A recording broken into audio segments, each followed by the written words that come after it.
Mercredi 21 avril 2010, 35 degrés 14 minutes nord, 3 degrés 55 minutes ouest. Fleur de Passion a navigué une semaine sous le ciel de Méditerranée et arrive à Al Hoceima, sur la côte nord-est du Maroc. Aujourd'hui, cette cité se consacre à la pêche et au tourisme.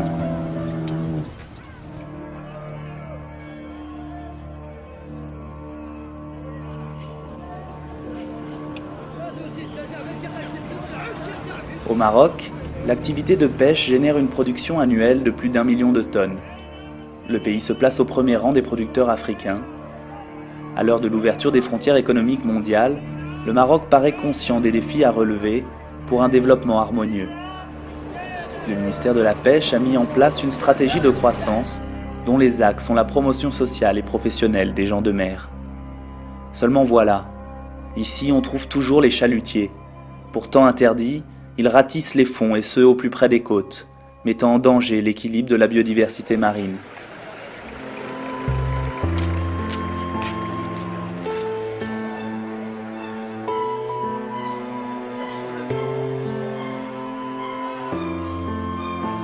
Autre incidence problématique, l'urbanisation touristique est en pleine expansion dans de nombreuses régions de la côte marocaine, augmentant d'autant l'impact de l'homme sur le littoral.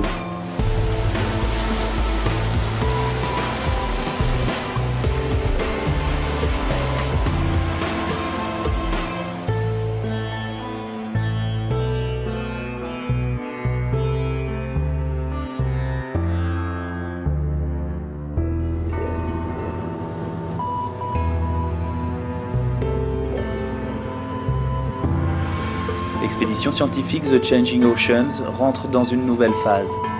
Nous allons participer au développement d'une carte du monde mettant en relief l'impact des activités humaines sur les océans. Pour ce faire, une équipe de scientifiques venus des États-Unis nous a rejoints. Ils ont mis 5 ans à élaborer ce programme. Grâce à lui, nous serons bientôt en mesure de faire des projections qui permettront d'identifier de nouvelles stratégies pour améliorer la santé des écosystèmes océaniques. Notre équipe de 6 plongeurs va enquêter à une dizaine de mètres de profondeur à l'aide de méthodes et outils éprouvés. So we have 3 teams of 2 divers each. One team is counting the size and abundance of the fish.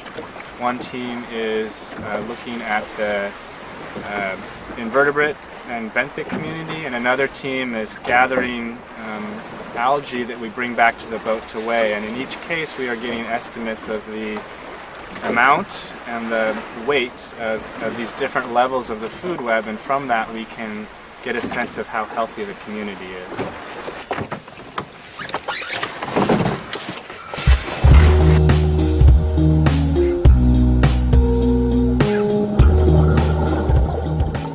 Ce carré métallique est déposé au hasard tous les 30 coups de palme.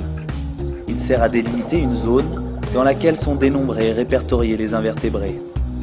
Les étoiles de mer sont identifiées selon leurs espèces et leur taille mesurée.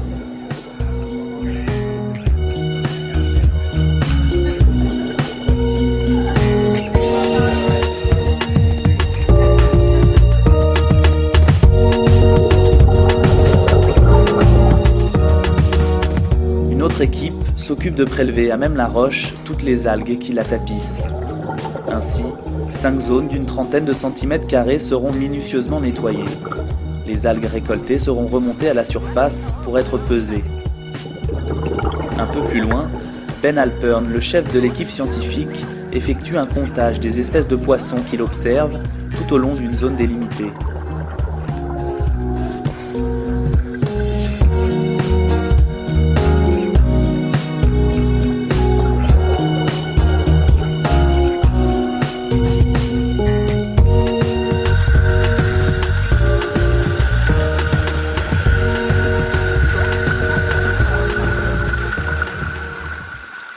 De retour à bord, Ben Alpern et Kim Selko observent leur prélèvement.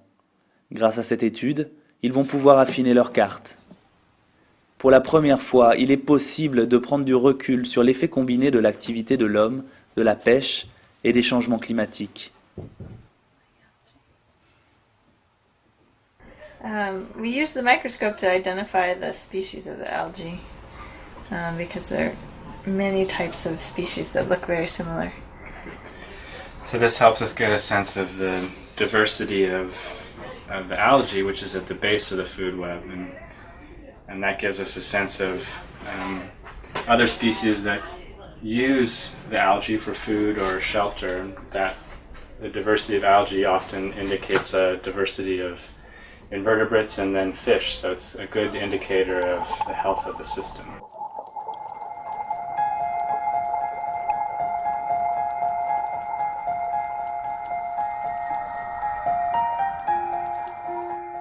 La mer, une des dernières frontières scientifiques majeures sur notre planète, un endroit où les expéditions continuent à découvrir de nouvelles espèces.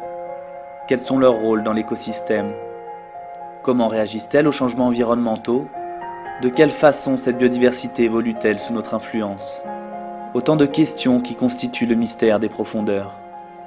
Malgré les progrès technologiques qui nous permettent maintenant d'accéder et d'exploiter presque toutes les parties de l'océan, nous comprenons encore très peu cet environnement.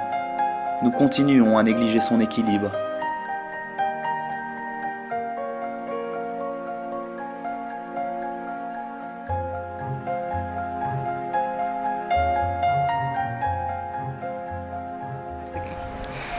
By sampling many different sites all across the Mediterranean, we have developed a picture of what changes can be expected in systems that are under different levels of pressure. So we can essentially take the pulse of the ecosystems here in Alocema. The first and perhaps the most noticeable change that we are seeing in these systems is that fish communities are showing clear signs of impacts from fishing. Fish abundance and diversity is noticeably lower than other marine protected areas that we sampled in the Mediterranean.